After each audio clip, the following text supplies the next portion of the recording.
Hey guys, what's up? So I'm still being severely raped and tortured, especially since I started working on something nice here. So Facebook has been telepathically harassing me and attacking me. Sorry, let me take this call. Hold on.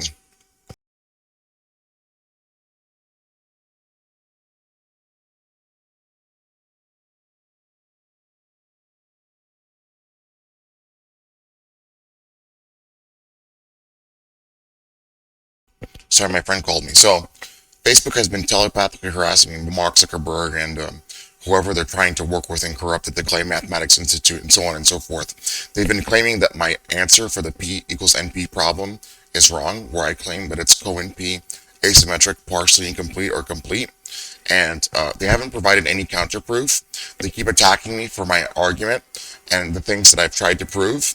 And I'm literally like almost, in terms of what I researched, I don't think anybody ever even proposed an answer for the last 22 years. So maybe they've received submissions, but they haven't publicized anything in terms of what I can remember. So let's see, has anyone attempted to do this?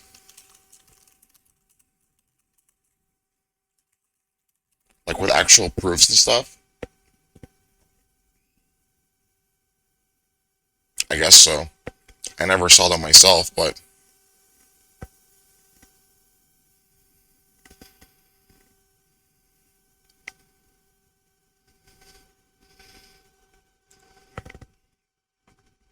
to be honest, I really didn't even look it up that much. I just had a preliminary idea that nobody had solved the problem, so. And remember, I had done this 2 years ago, 2 years and like 7.5 months ago, so.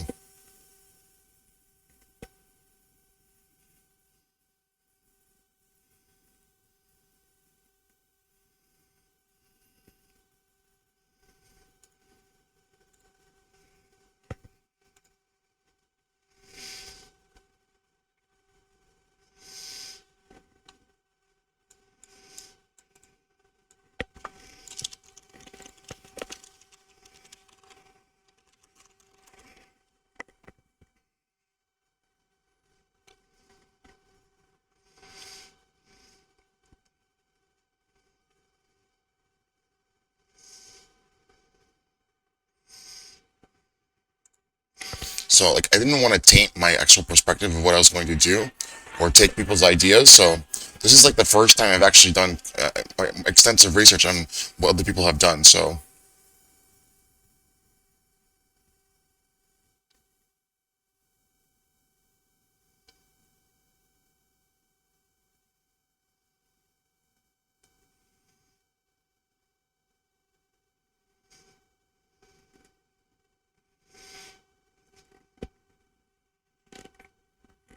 They're severely raping me and torturing me.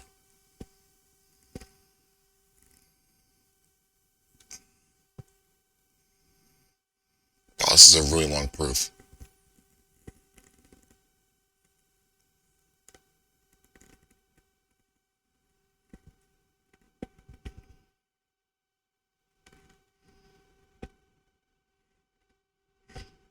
Let's go through it. I mean, this is just one example, so I'll go through this right now. This is probably going to be a longer video because I want to substantiate the claims that I made and my proof with my evidence in terms of what I came up with because they keep attacking me saying that the answer is wrong, but they haven't provided any counterproof. So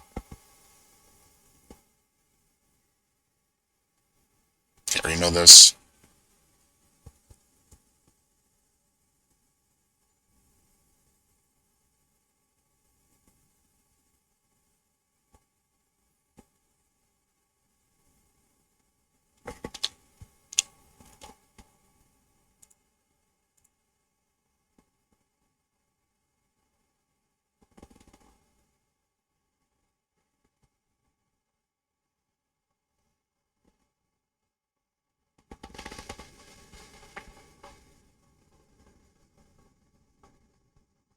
To be honest, I probably wouldn't have been working on any of this if I wasn't being raped and tortured. So I would have just lived a normal life and just done whatever I was going to do. But not necessarily to prove myself, but because like I don't know. Even when I was a kid, I was intrinsically interested in terms of a lot of different things, but I don't know. I just don't want to be raped and tortured anymore. I don't want to be fucking bothered anymore. No, I'm not going to forgive you. Stop torturing me. I'm not going to forgive you. Stop torturing me.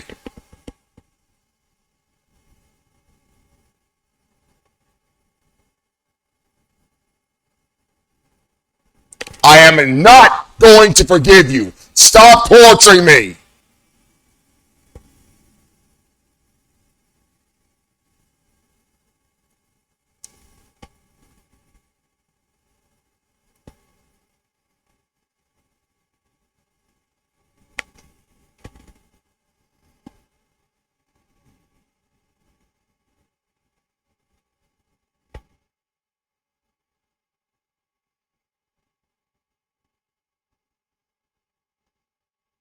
So like I said, I didn't want to taint my perspective in the past in terms of the research because I didn't want to look at people's proofs and then steal their ideas because I had my own way of finding the proof myself.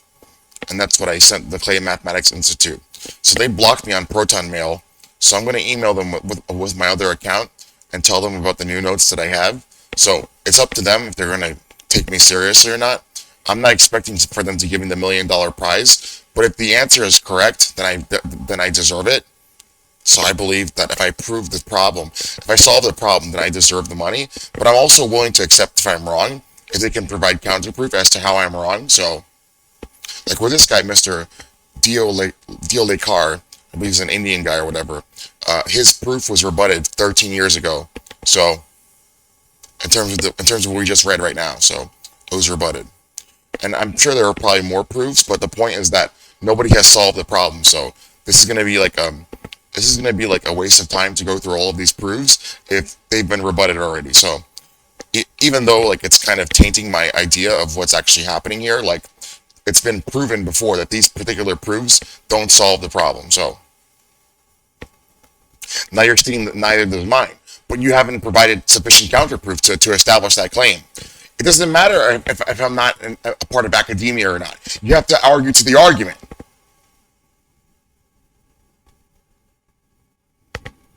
Let's just briefly skim through this because this is too much. I'm not going to read all of this right now.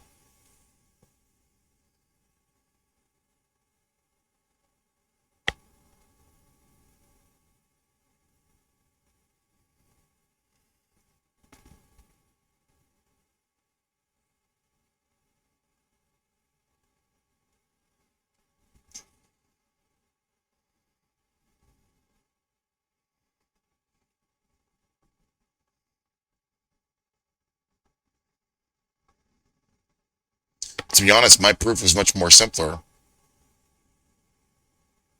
Didn't require all of this fucking shit.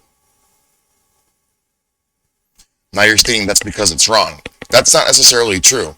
As a function of whether something can necessarily be proven, complexity doesn't necessarily bear any relevancy in terms of the actual solution. In the sense that it's not necessarily true that a complex problem necessarily has to have a complex answer.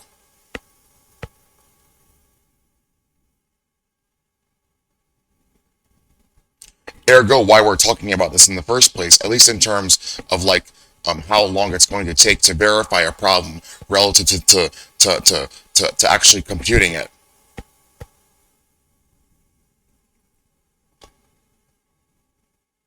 You want to know why? Because in terms of Co-NP, in terms of the Co-NP inclusivity, what I actually had shown was that given the particular polynomial that I had established, we're actually in a small subsection of NP-space by actually creating in the simplest axiomatic reduction a polynomial that's exponentiating in terms of the two monomials. So that's not even just a regular polynomial in deterministic time. Now we're talking about an exponential polynomial that's in non-deterministic polynomial time as a function of the inclusivity between NP-space and P-space.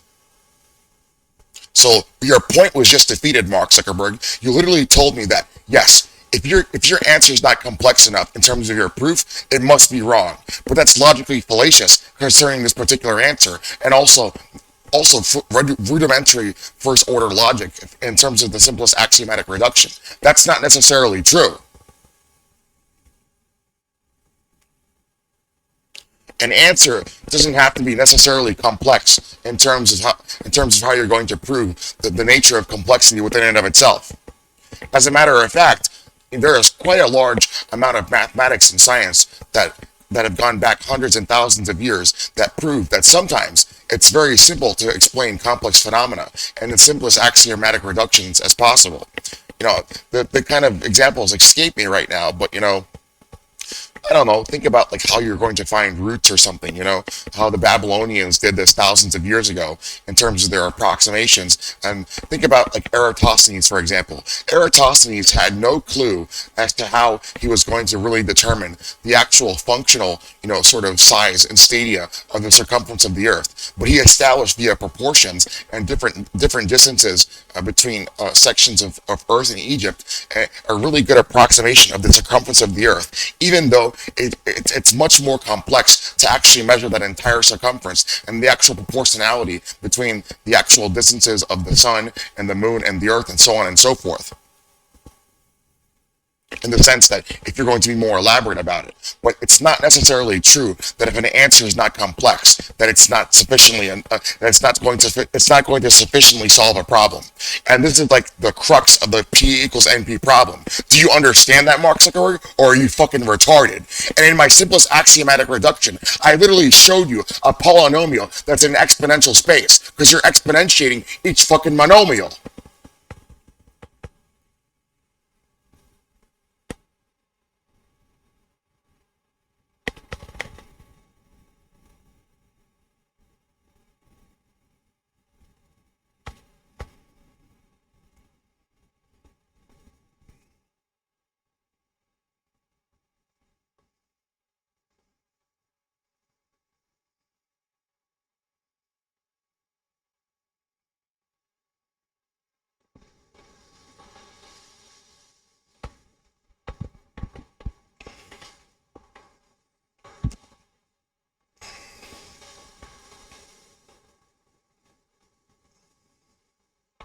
What am I doing right now? I'm just briefly going through this guy's proof. I'm not going to go through all of them because literally the Clay Mathematics Institute has said yes. For the last 22 or 23 years since we had this prize, nobody has come up with a proof that's been substantiated in the sense that it's solved the problem.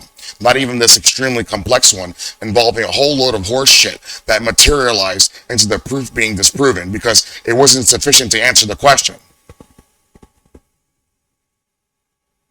And I'm not saying that Mr. Dioldiakar didn't necessarily do his due diligence, but maybe sometimes you're approaching the problem with too much firepower.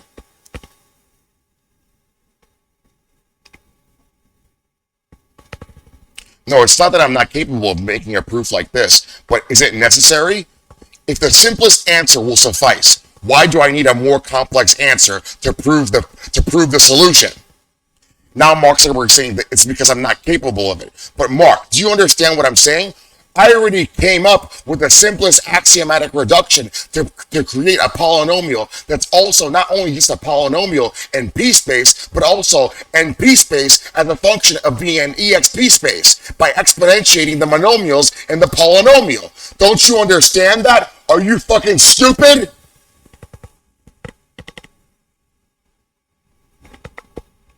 And look at all of this work. It was eventually disproven anyway 13 years ago. So even though this is sufficiently complex, you were still wrong, Mark Zuckerberg. So what we're talking about here is what I was doing earlier. So concerning the statements that I had made in my original proof, I had stated that P equals NP, but only in terms of if you have two particular variables or iterations of monomials with two different respective variables. And here it's n subscript 1, n subscript 2. I didn't put the actual subscripts here because in Wolfram Alpha it actually interprets what you're talking about.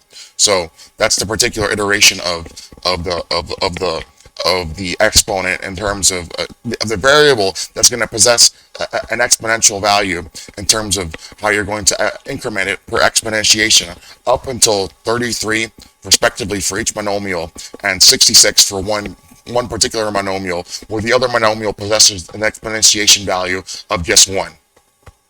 Even though that's necessarily the case, it's still a polynomial of exponential time class complexity, because even though the first monomial is only being exponentiated by 1, you're still talking about the second monomial being exponentiated in EXP space as a function of 66 exponentiations per that respective variable. So when I was talking about this particular solution, I said that yes, P equals NP concerning these two particular monomials in a polynomial, the first monomial and the second monomial, in terms of n subscript 1 and n subscript 2, and the simplest axiomatic reduction. Now, since we're talking about trying to add more monomials and variables, what we functionally realized there are many forms of different proof, which I'll give to you from my website, that establish such claims. Indirectly and directly so, but now I've established more proof that this is necessarily true, even concerning values that obviously, when you're trying to find solutions for these particular variables, 3 or more, yes, sometimes you're going to get values that will equal out to an answer, but don't necessarily prove that you're still in Co-NP space, or that P equals NP. But as a matter of fact, it necessarily proves my argument that only concerning the first two monomials in the simplest axiomatic reduction of a polynomial, and to further reiterate what I'm talking about, in that simplest axiomatic reduction, we're talking about the particular value of a unit integer in terms of base 2 as a function of bits. So this is like a bit exponentiated by itself, whatever, 33 times for one particular monomial, or 66 times, 33 times for each respective monomial in the Co-NP space that exists, or 66 times for a certain monomial and variable for only one of them, where the other one is just exponentiated by 1. And then what I had said was, once you have more monomials and variables, now P does not equal NP anymore. And I've established more proof for that. But let's go to my evidence in terms of what I had talked about, and talk about the other auxiliary forms of proof that I had established. Because you're claiming that what I'm saying is wrong as a matter of fact. You're stating things as a matter of fact, but you haven't presented facts. You haven't established counterproof to prove your claims. And you've been attacking me and harassing me for that, saying that I'm wrong, but you haven't unequivocally denied my claims or provided counterproof. Neither has the Clay Mathematics Institute or anybody else who understood that I worked on this problem. Sorry, this is the wrong page. Let me open the right one. Mark Zuckerberg says that he knows that it's just wrong. But you know that's fallacious, because the prerequisite is that you must provide counterproof. You can't just know that something is wrong. Yes, I think your theory is wrong, even though I don't have evidence to prove it. Therefore, it's wrong. That's fallacious, and that's untrue. It's illogical. It's inconsistent, and it's not coherent. So here was one of the first proofs that I came up with as a function of showing in my original answer, using my search engine operand, operand, which is it's technically not an algorithm. So I'm slightly using neologic terms to explain what I had done here with this, but this isn't even necessarily relevant to find the answer, but I decided to use it anyway, and I tried to see the difference, but it's not necessarily relevant, but the point still stands in terms of the actual search time between these particular characters which possess a byte value of like whatever it is. I think it's like 8 or something, no, less than that. What's the byte value of one character?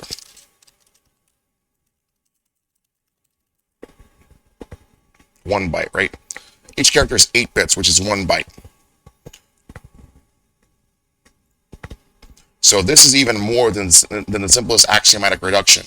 But even if you wanted to scale up the particular simplest axiomatic reduction from just 1 bit for the monomial, it would still scale in the same way. Because what you're talking about is a functional remapping not necessarily remapping of the particular form of the equation in terms of its graph, but a sort of lessening of the actual values of the exponentiation. So I can show that as a matter of proof concerning this. So let's use one of these as an example. So instead of 2 to the power of n subscript 1, let's do 8, for example, and also use that other value that we used to determine the search engine limit, the search engine query limit. Where's that page? Over here. So the maximum tally results that we could get were 25,000 million billion, 25,270,000 total. But the entire total amount is different than that in terms of the index. But this is the maximum amount of results that you could possibly get relative to the entirety of the database in terms of what Google will give you in terms of the maximum results you can get. So let's go to this and establish this, and I'm going to show that is necessarily true. So look, here's the functional mapping of this particular polynomial given this particular equivalency of 25,270,000,000 search results as a function of exponentiating with every respective incrementation how many particular character instances of bits that you're searching. So like A, B, C, so on and so forth. So now you're going to see that the functional mapping is particularly the same, but the values in terms of how many exponentiations you can get are clearly less. And you'll be able to see this with your own eyes.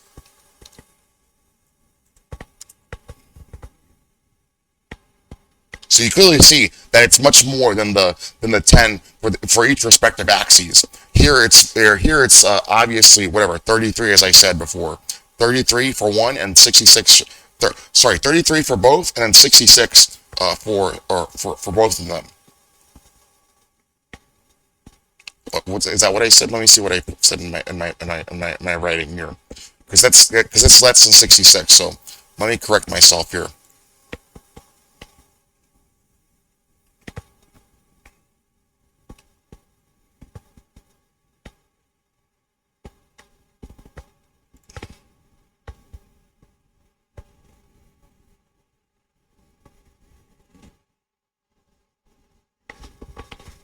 So I don't think that's slightly correct there, but that was a mistake on my behalf. So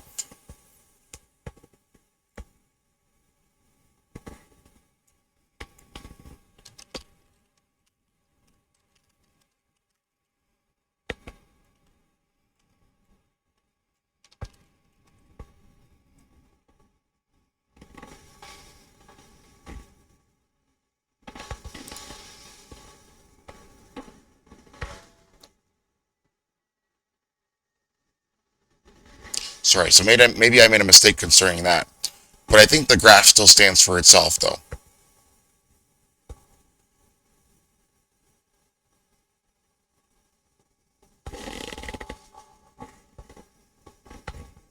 Let's just do a little bit more rudimentary math to see if what I'm saying is correct, because it's obviously not per respective variable there, so it's different.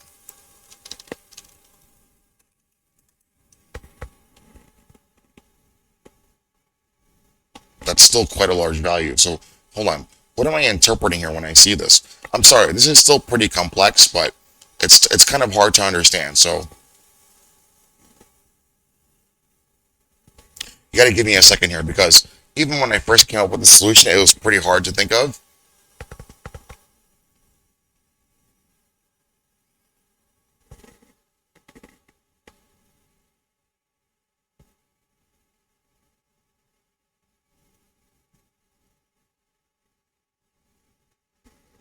So what's that value? That is the correct answer. That's just in scientific notation, so I'm sorry about that. So it would be actually half that value for both of these, if I understand that correctly.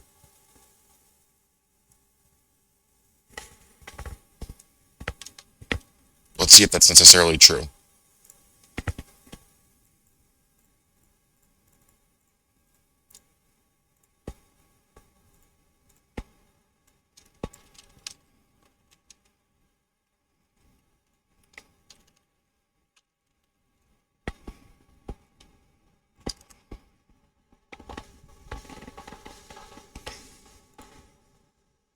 That's not true. This is a really strange plot.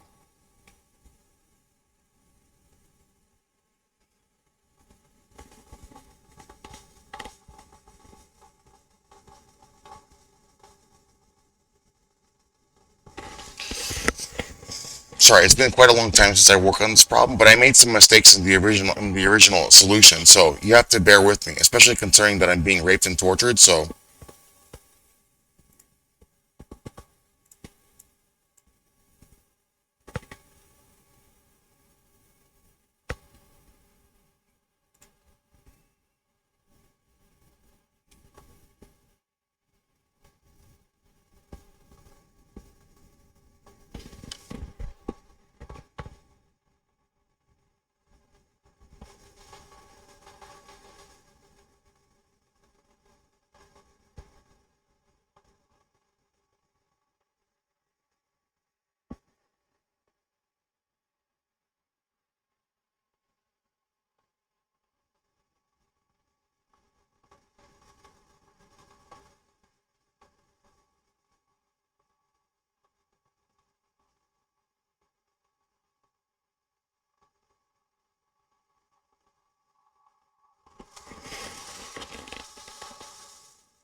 this is really trippy. Like, what the fuck am I even looking at?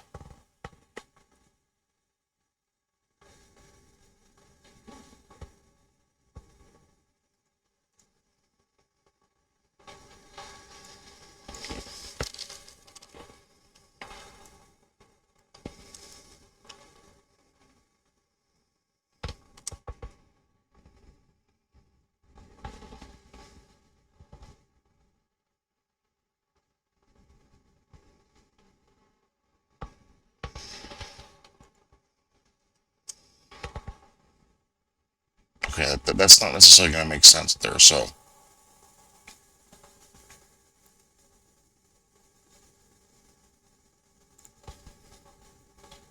what we need to do is take the root of that instead, if I remember correctly.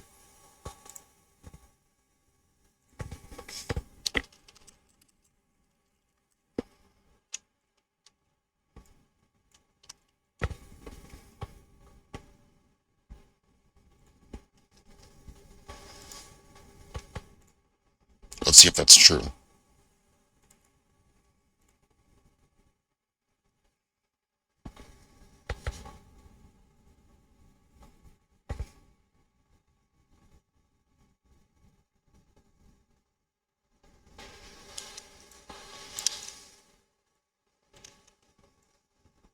Sorry, like I said, this is still really hard to explain. That's not the value. The fuck, man.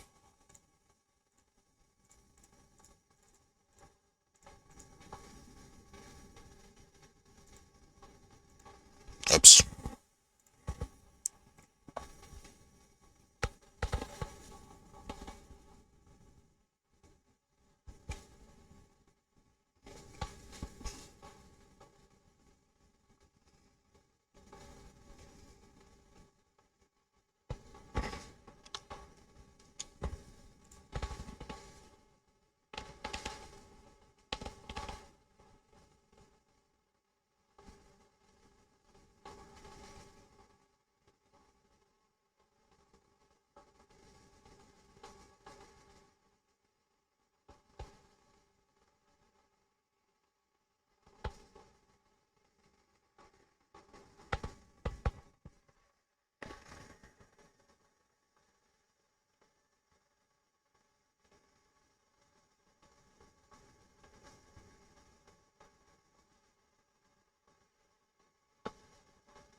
Let's look up the answer in terms of how we're going to find this.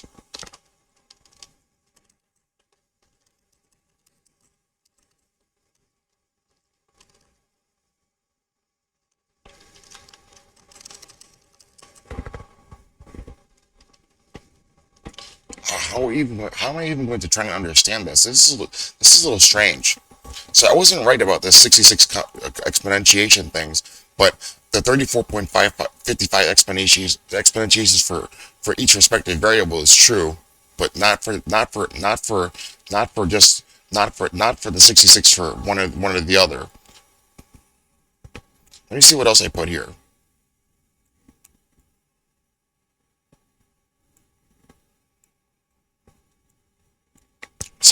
department, man. Am I gonna forgive you? No.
That's not right.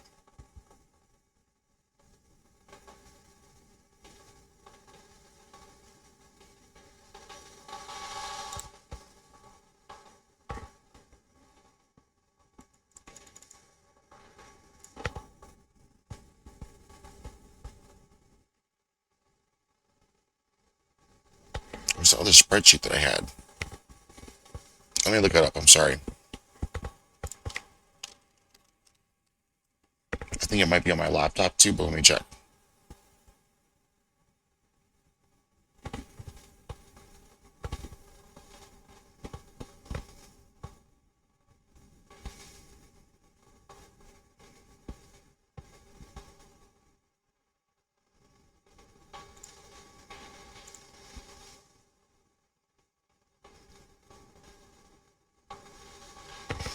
Let me open up my laptop. Sorry, this is going to be a little bit of a longer video because, like I said before, I haven't worked on this problem in a long time, but you've been harassing me, telling me that it's wrong. Maybe there's a few mistakes in there, but I think the general idea actually is actually a good proof. But listen, like I said, you still claim that it's wrong, but you haven't provided counterproof. So now I'm taking the opportunity to go through it and correct the mistakes that I made. No, it's not an ad hoc argument. There were some mistakes that I made in there because I wasn't thinking rationally and clearly. You're telling me the answer is wrong, Mark Zuckerberg, but you haven't provided any proof to the contrary. I'm willing to accept if it's wrong if you can provide proof to the contrary.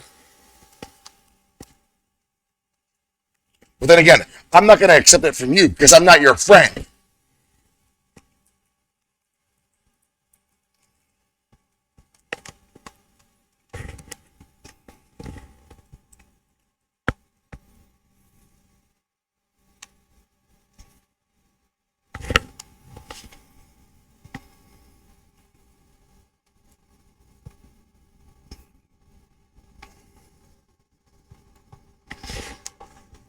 Sorry, I'm on my laptop right now. I'm looking for it. The other spreadsheet I had.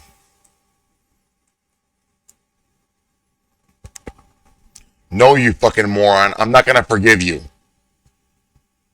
Listen, I'm willing to accept that I'm wrong, but not from you. I want an objective, independent third party to analyze what I had done initially and then later see my later notes that I had come up with, but not you. Because you're clearly biased and you don't have counterproof.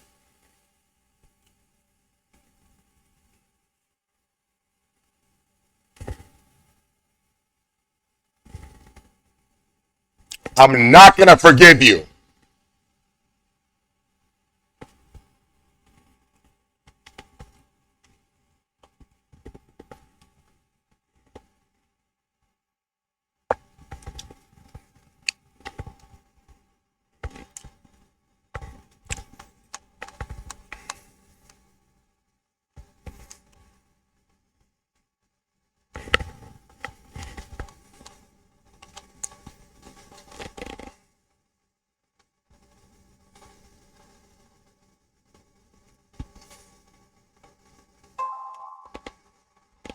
What the fuck, man?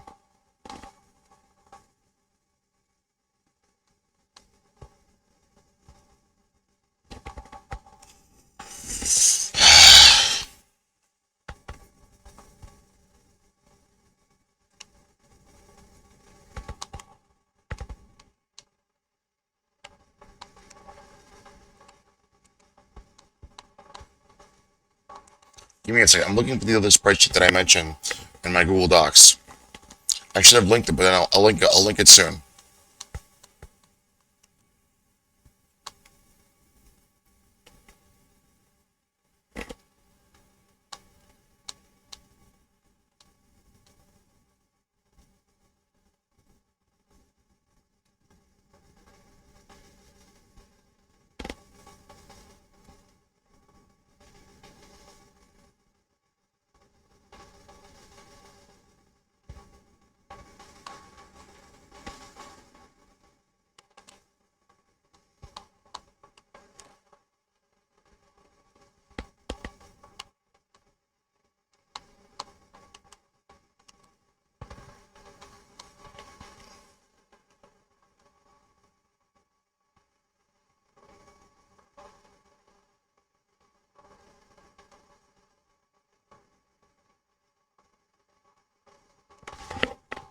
Let's see if it's actually linked in here.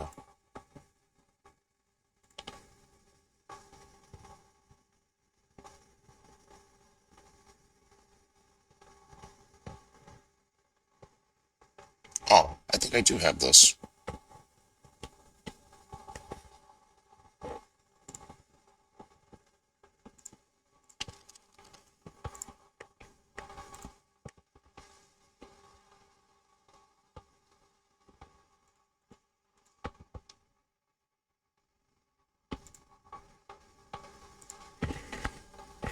I'm sorry, like I mentioned, it's been a long time since I've been studying this stuff, so I'm a little bit rough.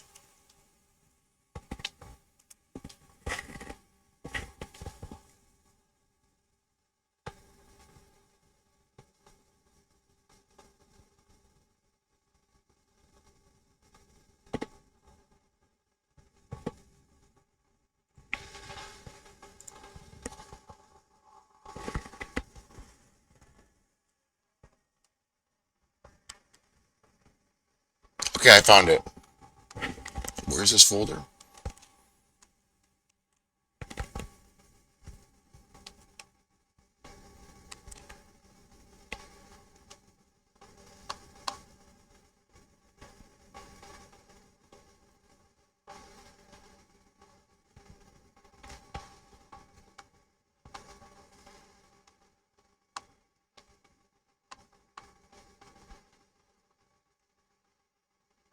I'm not gonna forgive you.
So what I'm trying to do right now, because, oh shit, I'm a little confused because I understand that those are two different operations because, like I said, I haven't studied this in a while, but I'm trying to find out how to get the respective value for this particular monomial, because you can clearly see it on the function. I'm sorry, let me go to the right one.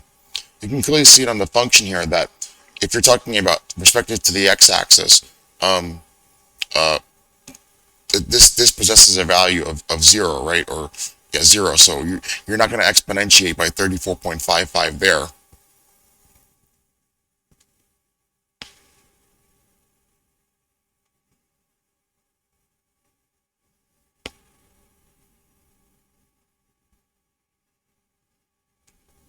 In terms of the x-axis. But in terms of the y-axis, here's your 34.55 exponentiation limit for the two for the respective monomials. So what I was trying to do is determine, in terms of this operation of adding another monomial, to find out what these particular values would be in terms of if you're going to split them in half. And the reason I'm getting confused is because this mapping of this equation is, like, it doesn't really make that much sense to me, like concerning this particular bit of this graph right here.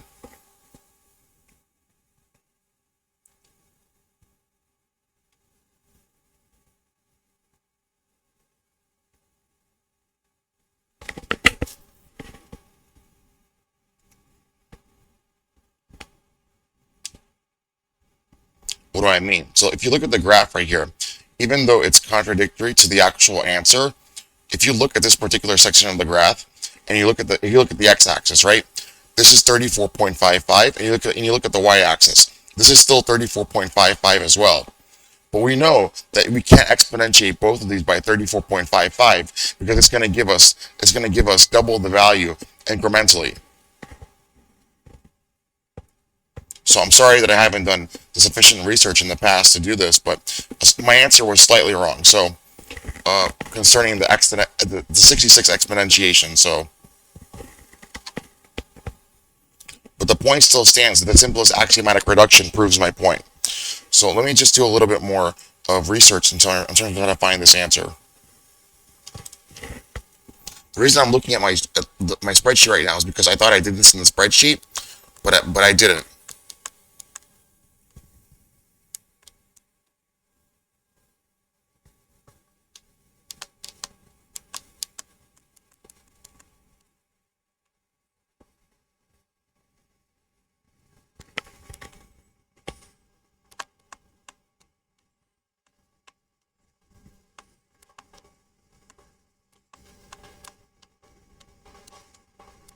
I'm not gonna forgive you.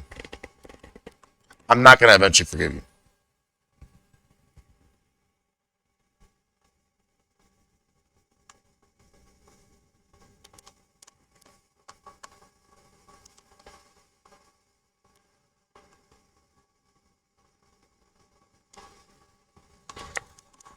So this spreadsheet's not so relevant. And there was a virus in my laptop that I just saw. I just deleted that.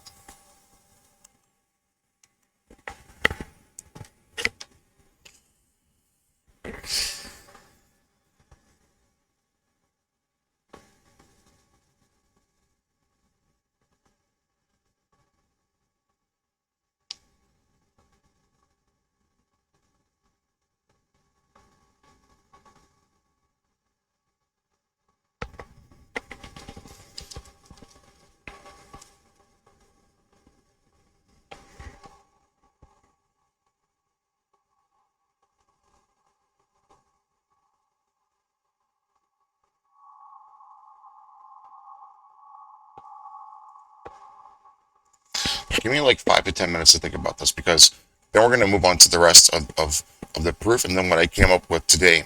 But I had thought about this 2 years ago because not only had you prompted me with the answer or with the question concerning uh, um, values in base 2 for three monomials or more, but the thing is that that particular answer is still conducive to P equaling NP for only two monomials in terms of the two variables n subscript 1 and n subscript 2. Because even though, as I'm going to show you later, that those particular values give you an answer, it doesn't necessarily prove that that you're still that you're actually in NP space as a function of polynomial time.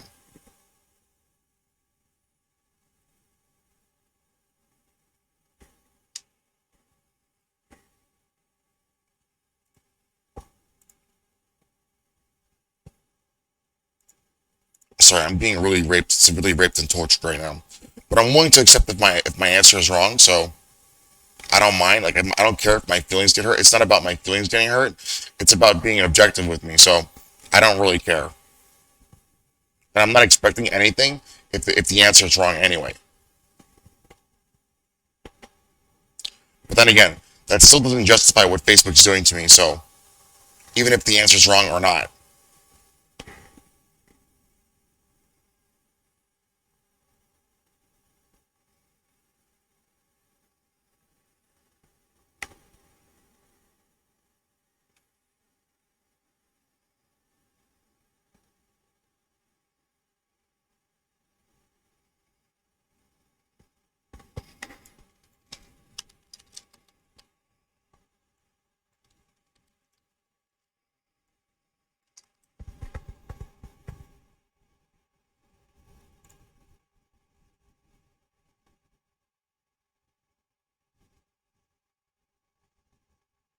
this is so strange. This is a very strange function.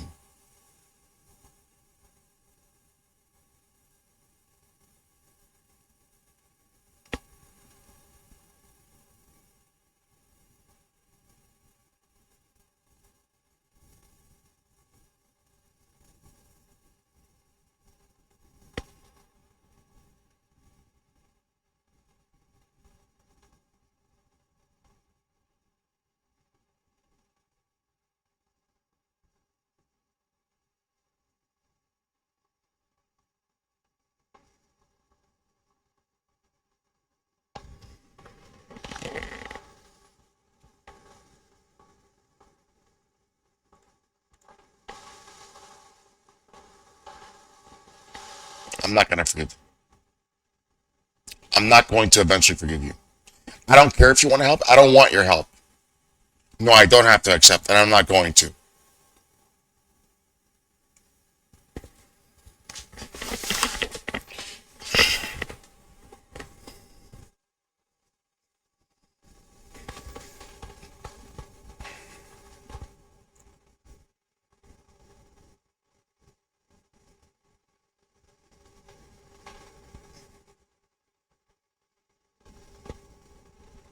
I think what this is trying to say is that you can't even have respective values for this particular monomial or the other one. It's always going to be 34.55 for one respective monomial.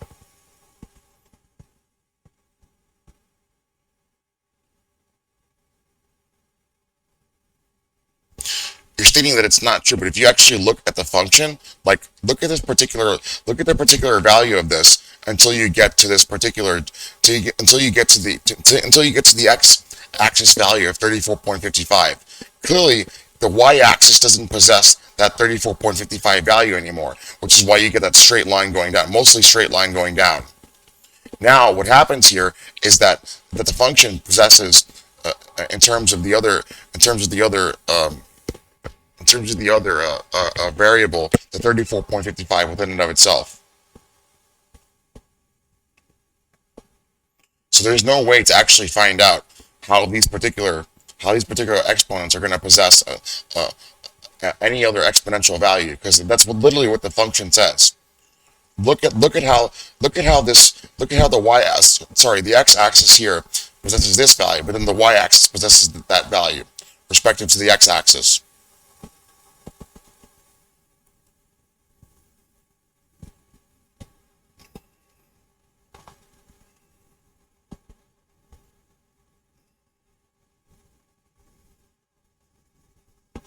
So I'm going to have to rewrite a little bit of this because, like, what I said before wasn't entirely correct.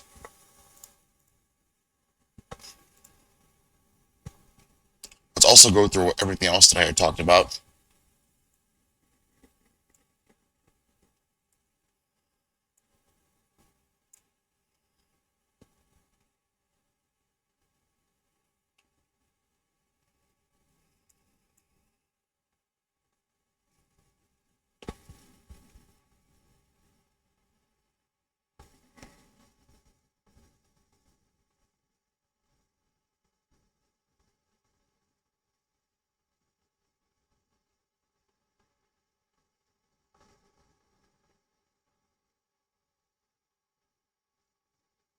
So this wasn't necessarily true. The maximum exponentiations you can get is only 34.55, and the other term, it can't be exponentiated by anything else.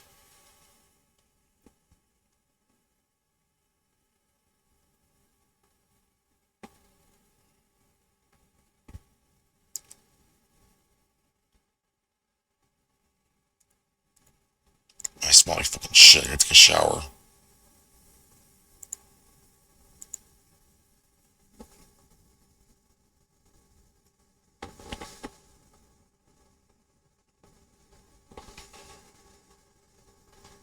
I'm not gonna forgive you. I'm not gonna eventually forgive you. I'm not going to forgive you.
I'm sorry, like I said, it's really sloppy, especially concerning the fact that I'm being raped and tortured. So I'm willing to understand that the many different ways that this can turn out. If you have counter proof that it's wrong, I'm willing to accept that. If you have proof that it's right and that it's very sloppy, then I'm willing to accept that as well too. If you're not even willing to listen to me, that I'm willing to accept that as well too. But I think you should take me seriously because it's a potential solution, even though I'm not a member of academia or whatever else and it hasn't been published. What am I supposed to do exactly? Maybe you should argue to the argument instead of using stupid fucking criterion to rate limit people who are going to provide a potential solution to you. Because not everyone works in fucking academia who can solve the problem, right? Or at least potentially try.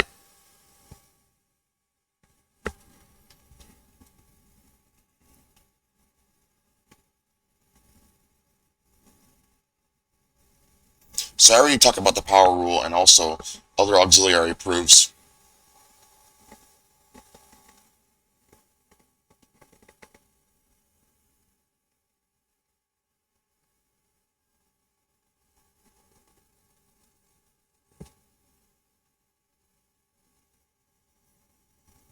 I'm not going to forgive you.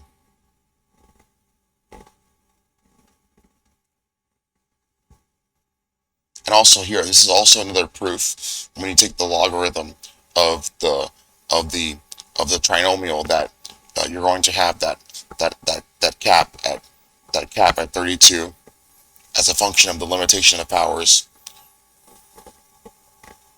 But function, that also happens here as well too. So what happens is, after those exponentiations are being inverted by the logarithm, this is still this is the inverse proof that exists in terms of the exponentiations that exist in the polynomial general form for as we now know, the one monomial that can only be exponentiated. But even then, even if it's just one monomial in the polynomial and the other polynomial is only being exponentiated by one, it's still technically an exponential polynomial within NP space, because you technically have another monomial there.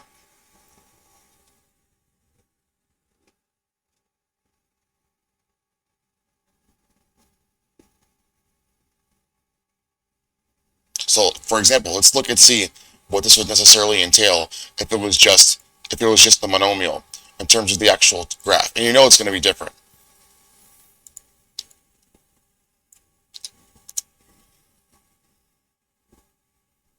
Clearly, clearly this monomial possesses a different type of functional mapping concerning its exponential value in terms of how it's going to be associated with this particular value here.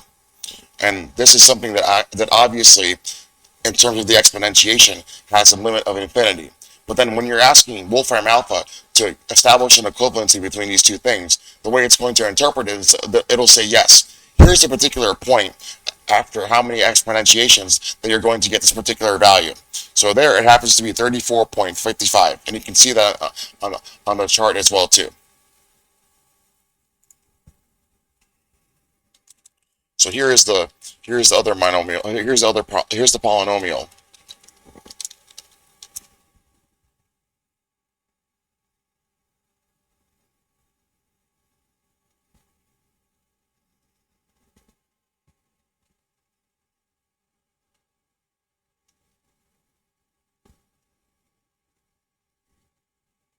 But now that I think about it, though, isn't this like saying that there is a fundamental limitation anyway that proves that P doesn't equal NP?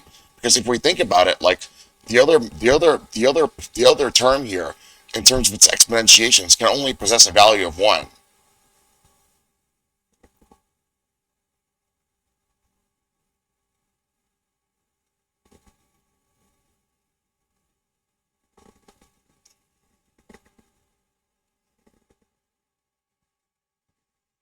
Maybe I have to reconsider my answer because, like, I didn't necessarily think about it the right way back then. So you also have to consider this, like, when they rape me and torture me, like, I'm not able to really think coherently and clearly and as rationally as I should. So sometimes, I'll look at this stuff and I'm not really paying attention as I really should be, or fully so. Listen, Mark Zuckerberg, it's not because I didn't do it. That I have proofs that I did the original work. You keep making these claims that I'm a fraudulent plagiarist, but you have no proof. So I guess I'm going to have to reframe my answer, because technically what I had stated was technically not true in terms of it being Co-NP-Asymmetric, partially incomplete, or complete. Now that I actually understand the limitations here.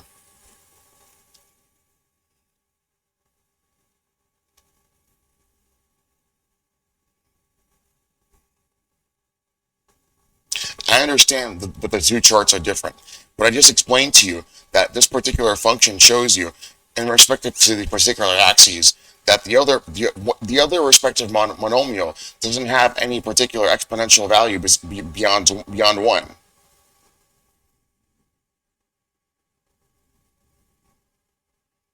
So maybe we might even just scrap this as well too, because that's literally the exact proof that I was looking for.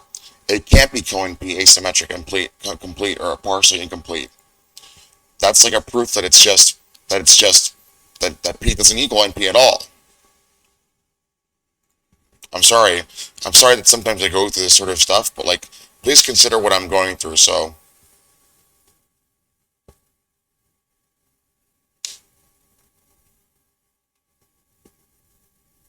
I don't know. I'm gonna delete this right now, because this is not relevant evidence.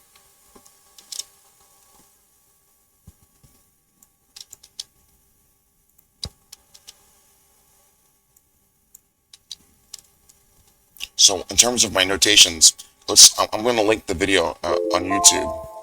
I'm going to link the video on YouTube and then come up with come up with a new answer that I now have. So I thought it was Co-NP-Asymmetric, partially complete or incomplete, but that was predicated on illogical thinking and obviously rape and torture and whatever else. So what do I mean? What I mean is that some of these auxiliary proofs also prove that as well. As you keep increasing the amount of monomials that you're going to keep adding in the simplest axiomatic reduction. But if you consider just two variables, two terms with two variables, two exponential variables within and of themselves, you're literally seeing that fundamental cap on exponentiations per the respective term variables, exponential variables, which shows that it's an illusory type of thing that you can't have the other monomial term and variable exponent exponentiate to anything more than one. So I'm sorry that I misconstrued that back 2 years ago, but like I said, when you're being raped and tortured and you don't really do your due diligence and recheck your work and look at what you actually had done, see if it makes sense or not, maybe you might think of things as necessarily being true or not. So if you're telling me that it's wrong, then I guess I now understand in terms of what I had come up with now. So but I could also say that this could be a form of proof that P doesn't equal NP, and I could rewrite not necessarily my formal proof, but just my notes. So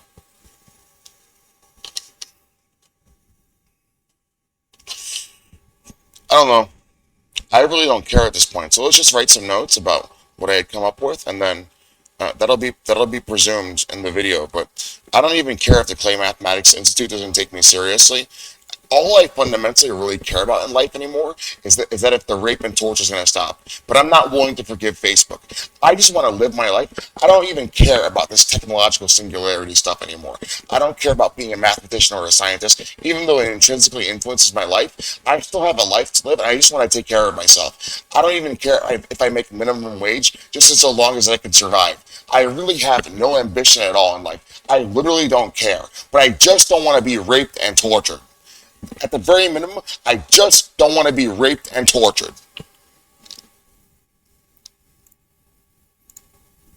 So let's write some notes about what I'm thinking here.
I'm not gonna forgive you.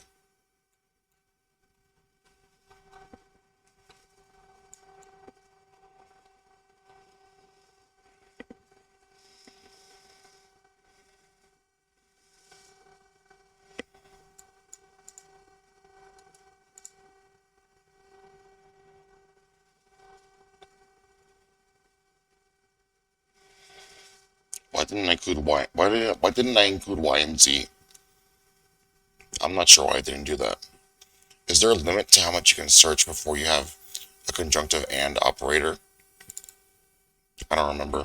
But the point still stands that you're searching for these particular characters anyway, so instead of the 27 characters, it's just 27 in the alphabet, right?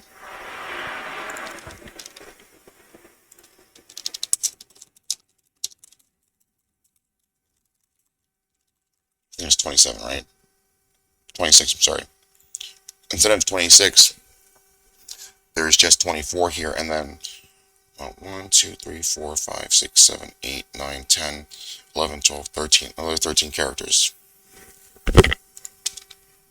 So let's put that in the notes here.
So the problem with this though is that I'm not too familiar about whether this is necessarily exponential or not in terms of trying to find each respective character. But even if that's not necessarily the case, my simplest axiomatic reduction is still something that establishes, at the very minimum, a polynomial of that's also a polynomial that's in deterministic time, but inclusive of exp space, which is non-deterministic polynomial space. So maybe this wasn't necessarily the best methodology, but I guess it shows that there is there's a difference in terms of like how much longer it takes to search up these particular terms relative to like just 2 or 30 37 and so on and so forth.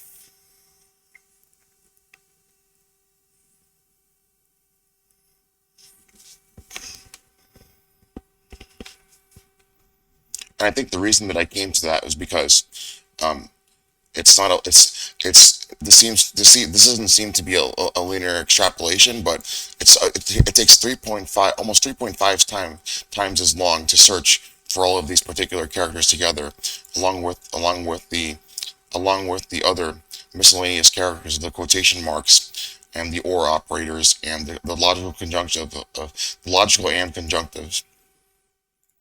But that's not necessarily the best argument, so but even then, I still came up with an axiomatic reduction in it, which is very simple because what you're asking for is in terms of P equals NP, you want to establish a polynomial function that exists in deterministic time and also P space, but also NP space and non-deterministic polynomial time.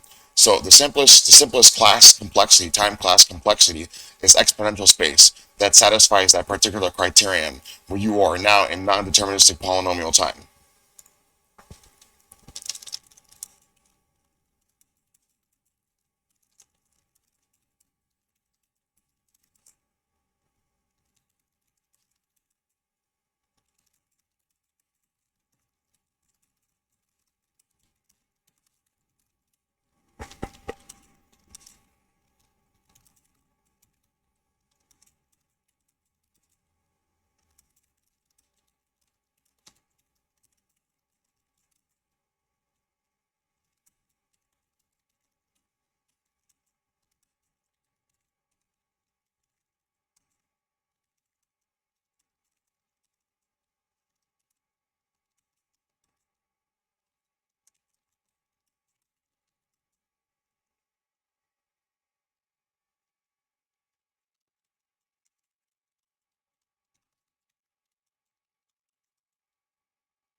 I'm not gonna forgive you.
Let's actually have this picture here too to prove my point.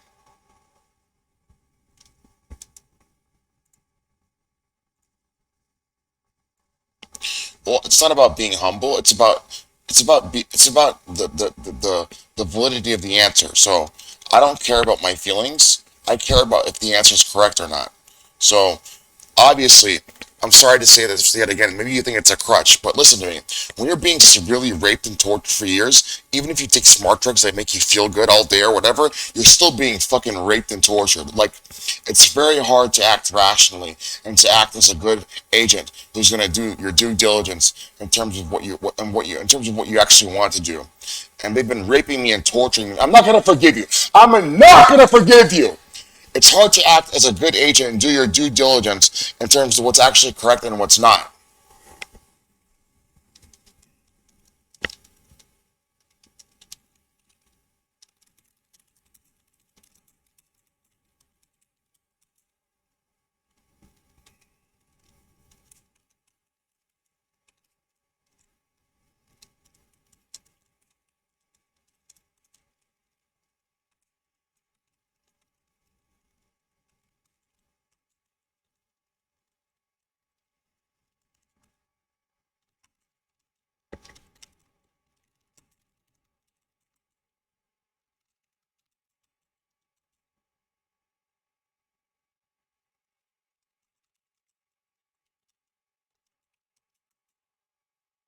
What's that called again?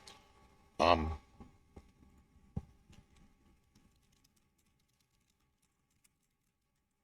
I forgot the name of it. There's a specific term for that.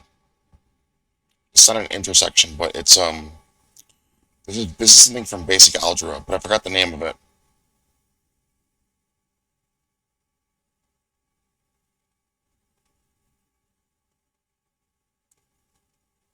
Interception.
Sorry, I'm just writing down my thoughts. I'm sorry that I'm not commenting on it. We'll talk a little bit about it, and then we'll end the video soon, and then I'll submit my answer on my website in terms of whatever I did with the Clay Mathematics Institute. But then, like I said yet again, given what's happening with me and Mark Zuckerberg and everything else, I highly doubt that they're even going to give me the prize money or the prize. But whatever, whatever I did in the past, it was incorrect. So I'm sorry about that. And I realize now that I'm wrong, which I literally don't care about my feelings. I just don't want to be raped and tortured. As a matter of fact, like, if I couldn't even pursue this technological singularity stuff, like I said before, the mathematician stuff, the scientific stuff, I would be perfectly satisfied with the way my life is now, especially after I've been taking these nootropic compounds and how I'm not really depressed anymore. And it's only because of the rape and the torture. So even if I was just going to be poor and I could just survive and I could just, save some money for retirement or whatever else, I wouldn't even mind. I literally have, no, and I'm being honest, I literally have almost no ambition in life. I have no material real vices. I don't care about cars or fancy houses or whatever else. Like, to be honest, the things that I like in life are very rudimentary and simple.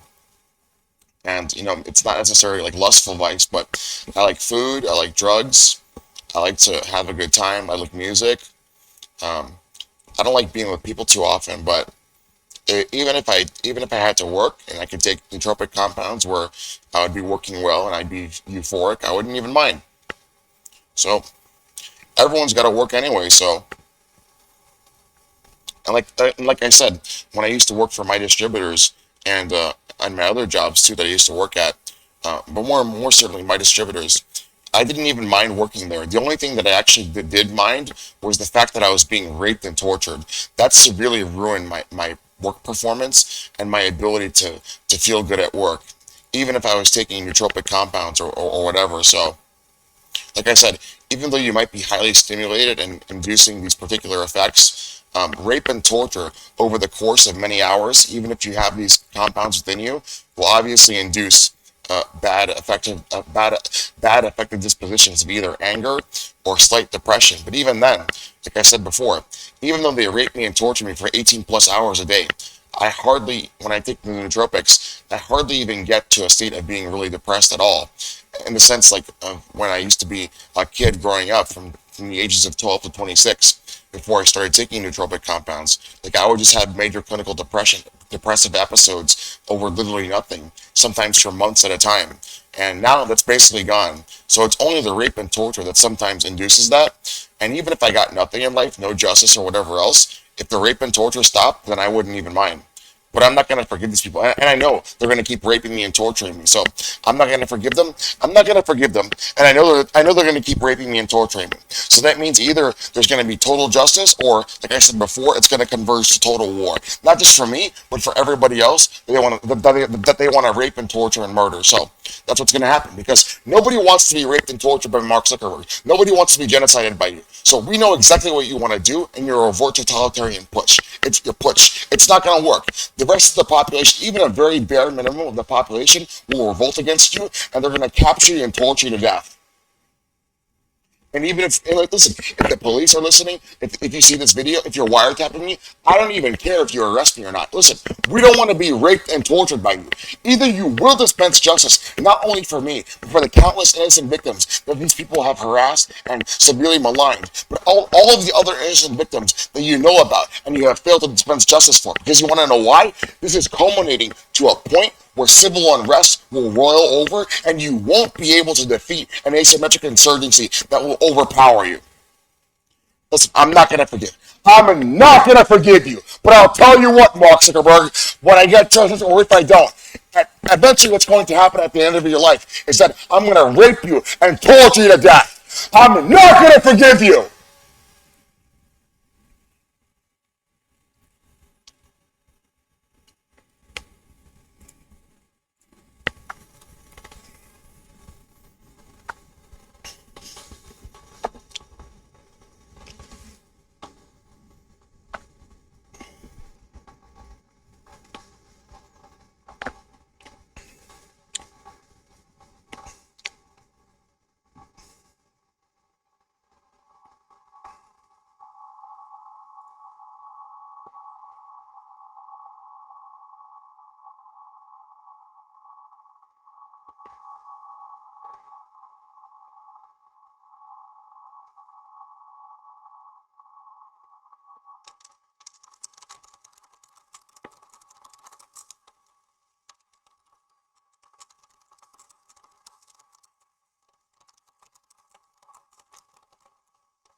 Let me show this by example as well too, in terms of what I have to talk about.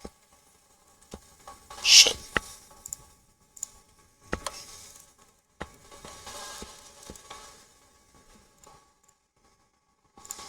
I smell so fucking bad. Like shit.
And so I'm going to make that point clear as to how that fundamental limit is reached in terms of the discretization. So what's the maximum instruction set size of 32 bits?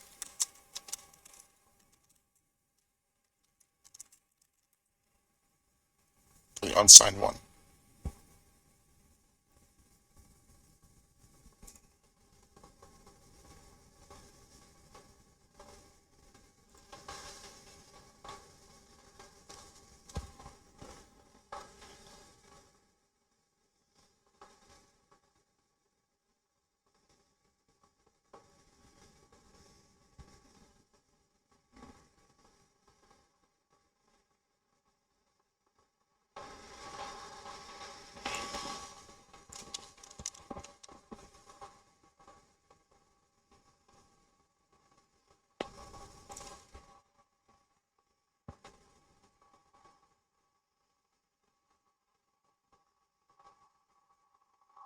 Yeah, that's the least significant bit.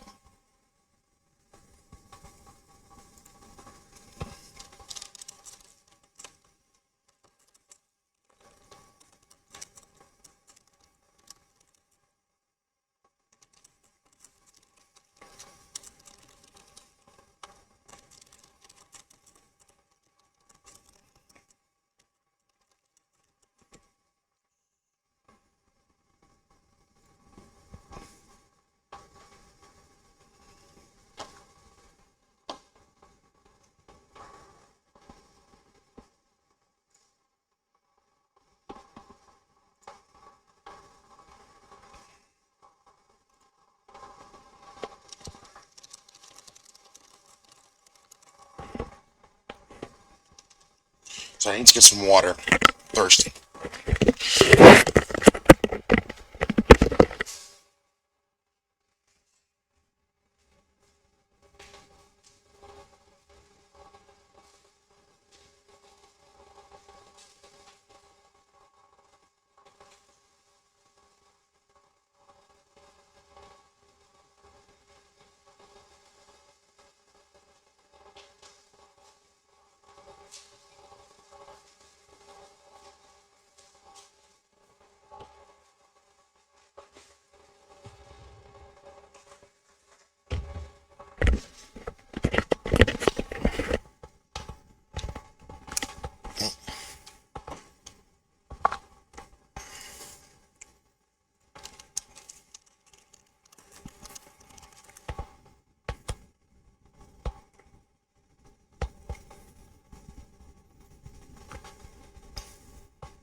Sorry.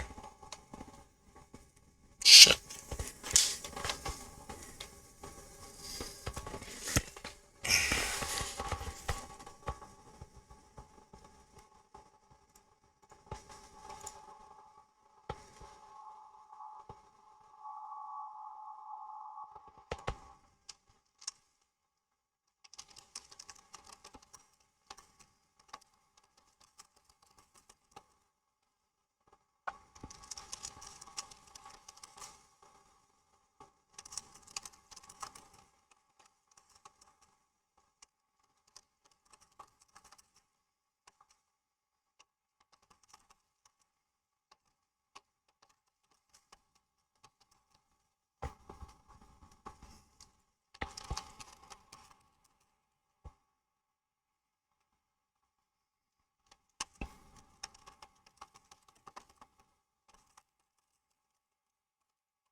I'm not gonna forgive you.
Sorry, I'm just double checking this again because, like I said, this particular function seems a little counterintuitive because of what we're looking at here, but it seems a little strange to me.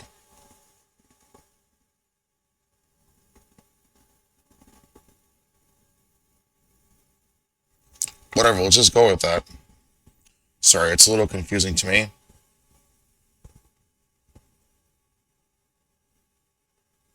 Let's use a different example, like, I don't know, maybe like x squared, for example, and then look at the particular value of x and y.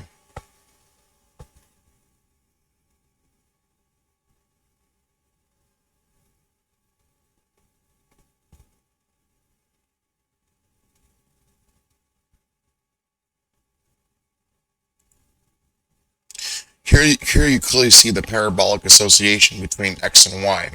But for this particular function here, you see that as you're going along the x-axis in terms of the first y-intercept, you still possess every value of 34.55 until you get to the x-axis value of 34.55, where the y-axis is still where the y-axis is now possessing that particular value of 34.55 respective to the x-axis until you cross the x-intercept. So what I said was technically correct. And I used another example to describe to you as to why this particular function looks a little strange.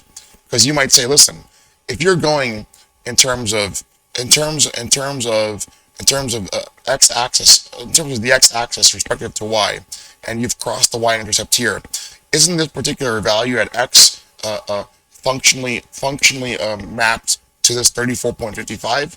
Well, that's not necessarily true because as you're going along the y-axis here, this particular, the x-axis, I'm sorry, respective to y, it still possesses for the entirety until you get to the other point where it'll eventually cross the x-intercept. It'll always possess that 34.55 exponentiation value.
Okay, so we're going to summarize this here. I'm sorry it took so long to do this because, like I said, I haven't practiced in quite a long time. As of the past 2 weeks, though, I've been doing a lot of different research and different things, but much more so in the past 5 or 6 days have I been studying math and science again, and I'm still being raped and tortured. So my plan actually is, even if I'm going to be raped and tortured, to keep studying that stuff because now, after taking the modafinil, and even though it's been fully excreted out of my body, I've noticed that it's induced a temporary change in me in terms of my disposition to actually not feel addicted to nootropics, but to want to get back to studying and researching, and maybe find a part-time job so I can afford my expenses and also buy nootropics and maybe alcohol sometimes. So, yeah, sometimes in life you're going to be proven wrong. So I'm sorry that about the way I acted before, about how hard-headed and brash I was in terms of me not looking up, not doing my due diligence and double checking my answer. So the original answer that I had was obviously incorrect, and I made quite a lot of mistakes in my original proof 2 years ago. So even sometimes if it takes 2 years, um, I want to say that the rape and torture has really caused a lot of pain and suffering and stress in my life, and it's caused me, as you've seen, even though I've done what you might think to be so many good things, or even just a few good things, relative to what I've done for the past few years, it's caused me a lot of stress, and it's caused me to act extremely irrationally sometimes, right, where I'm not acting as in the best capacity that I can to make good, educated decisions and to do my due diligence and double and triple check my work. So I'm sorry about that, and I'm sorry if it felt like I was if you felt like I was being braggadocious or showing off or whatever, or that I was being ignorant of the actual truth. Um, I wish I wasn't being raped and tortured. So, but even then, we repurposed the original argument, even given the simplest axiomatic reduction, to prove through this new argument that P does not equal NP. So, in any particular case, so the point is that even though sometimes you'll have functional in this particular axiomatic reduction, you have functional equivalencies beyond the three the three term polynomial and three variable polynomial. That's not necessarily proving the actual zone of inclusivity between NP space and P space. So I don't know. Maybe it's not fully satisfying the problem because technically we're still getting answers anyway that are still easy to verify in terms of time complexity class as well as compute. But I don't know what to say. This is a particularly hard problem. Um, Whatever. Um, if it doesn't fully satisfy what they want, then I understand that, and that's up to them. So I wasn't even from the very beginning expecting anything out of this. So whatever. That's life. And like I said before, maybe you think that I'm making excuses. Even if you don't think I'm intelligent or whatever else, I really just don't care anymore. Um, I actually had a lot of benefits from taking the nootropic compounds in terms of my affected disposition and the amelioration of my depression that I had, my major clinical depression. And also, I've noticed that it has made me much more cognitively able to focus and concentrate, but this is also in conjunction with severe rape and torture. So obviously, whatever could have happened to me in terms of the best possible outcome of taking these compounds has been severely mitigated by the fact that I'm being raped and tortured. So okay, whatever. So even though this might not necessarily satisfy the full solution to the problem, I have to do my due diligence and make sure that I understand the first solution was technically incorrect.